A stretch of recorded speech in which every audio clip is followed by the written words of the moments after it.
perceptions. So I just want to put that disclaimer out there that I have a huge sense of humor and I don't have to prove it to anyone.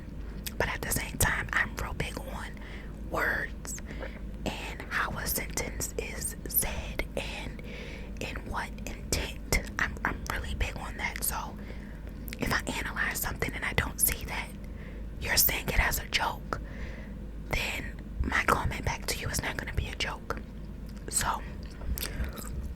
with that being said, thank you guys who is still here. And at any point in time that anyone may feel that they want to unsubscribe from me, that is completely your choice. But certain things I don't handle. And just like that person said, I won't be missed. You won't be missed. Like, I don't know you, you don't know me. I didn't start the channel to get a whole bunch of followers and subscribers. I didn't start my channel for that. I started it on the intent that it gave me some type of release, and I am not going to allow what I'm trying to escape from on my channel. I'm just not. Enough about that. So you have 5 seconds. You have 4, just 4, 3 seconds. 3, 2, and 1. 1 second. 1. So this is the true crime case of Samuel Little. And Samuel McDowell on June 7th of 1940. Samuel was an American serial killer, and he had confessed to murdering at least 93 women between 1970 and 2005. So, as I said, when he was born, he was given the name Samuel McDowell, and he was born in Reynolds, Georgia. Samuel had claimed that his mother, Betsy Little, was a teenage prostitute during the time that she got pregnant, and after she gave birth, she had abandoned him. So we're gonna pause there. So the reason he has 2 last names, Samuel Little, is him taking after his mom's name, and Samuel McDowell is him taking his dad's name. Back to the story. So authorities believe that Bessie had given birth to Samuel in jail, and it was shared that his mom had worked as a maid and that his dad was 19 years old at the time of Samuel's birth. So soon after Bessie was released from jail with her baby, they moved to Lorain, Ohio. Samuel was mostly raised by his grandmother, and his grandmother did the best that she could during his stay with her. He attended Hawthorne Junior High School, and that's where his problems with discipline began. From Samuel's own account, he had began having sexual fantasies about strangling women that started when he was a child and when he was in kindergarten. This started another fantasy when he saw his teacher touch her neck. So as he grew up into a teenager, he started collecting true crime magazines that depicted women being choked. In 1956, after he was convicted of breaking and entering into a Nebraska residence, he was held in an institution for juvenile offenders. During their stint in the juvenile system, they were not able to contact his mother because she was listed in the booking card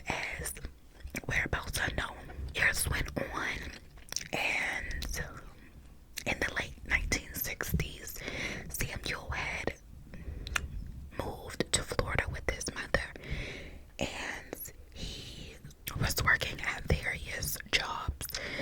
One was at a cemetery where he was a cemetery worker, and another he was an ambulance attendant. From the point of him moving with his mother to Florida, Samuel began to travel frequently, and this is when he had started getting run-ins with the law. He had been arrested numerous times between 8 states for crimes that included driving under the influence, fraud, shoplifting, solicitation, armed robbery, aggravated assaults, and rape. Samuel claimed that during his time in prison for these crimes, he had taken up boxing, and he referred to himself as a former prize fighter. So, mind you, he moved to Florida in 1960, in the late 1960s. In 1961, he was sentenced to 3 years in prison for breaking into a furniture store in Ohio, and he was released in 1964. By 1975, which made it 11 years later, he had been arrested 26 times in 11 states for several other crimes. So, in 1982 was when Samuel was charged for a murder, and this occurred in Mississippi, where he was arrested, and he was charged with the murder of 22-year-old Melinda LaBrie. So Melinda had gone missing in September of 1982, and when she was found, they had intel that Samuel was responsible. A grand jury, however, declined to indict him for her murder. But while he was under investigation, Samuel was extradited to Florida and tried for the murder of 26-year-old Patricia Mounts, whose body they discovered in September of 1982. So, this makes it 2 women that were both found in September of 1982, but in 2 states. So again, you have one murder that occurred in Mississippi, and the other occurred in Florida. Now, if you guys remember, I said that Samuel did quite a bit of traveling when he moved with his mom to Florida, across several states, which he had several charges between 8 states. Okay, so for Patricia Mounts' murder, prosecution witnesses had identified Samuel in court as a person who spent time with Patricia on the night before her disappearance.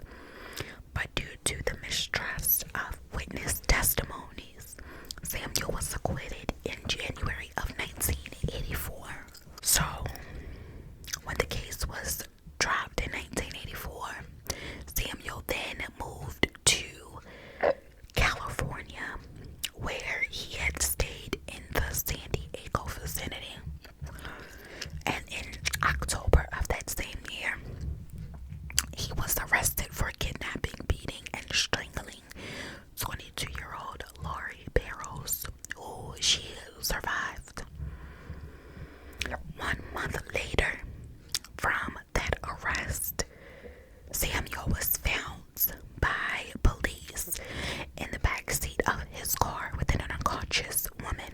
So police were searching for Samuel for a whole month, and then they came across him in his vehicle with an unconscious woman. This woman was also beaten and strangled, and she was in the same location as the attacked and attempted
the 1996 fatal strangulation of Melissa Thomas.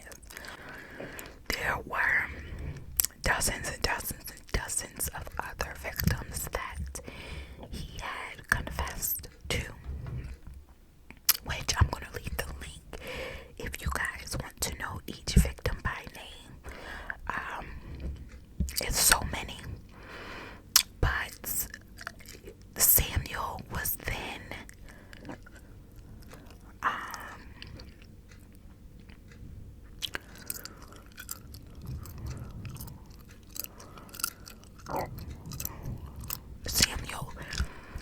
died on December 30th of 2020 in an LA County hospital. So the Department of Corrections had indicated there's no cause of death, but he did suffer from diabetes, heart problems, and other health conditions. So what I do want to say about this case is, I did previously record this on National Women's Day, but I did not realize that I had pushed the mute button. So a lot of the beginning of this story was not heard. So my whole intentions of telling this case was because I want to shed light on the protection that women need when it comes to being targeted. It is a huge, huge, huge problem in many states, many countries, that women are being sold or they're being kidnapped and given to, well, placed into sex trading, and they're being killed, put on drugs. Like, women are so vulnerable and weak when it comes to the hands of a man, and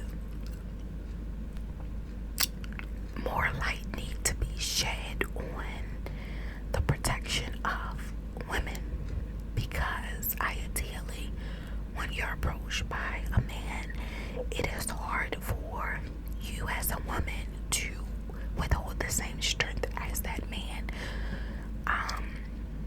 And pretty much by that point, it's nothing you can do. So I don't know what can be done to basically shed more light, but these cases are very important to me.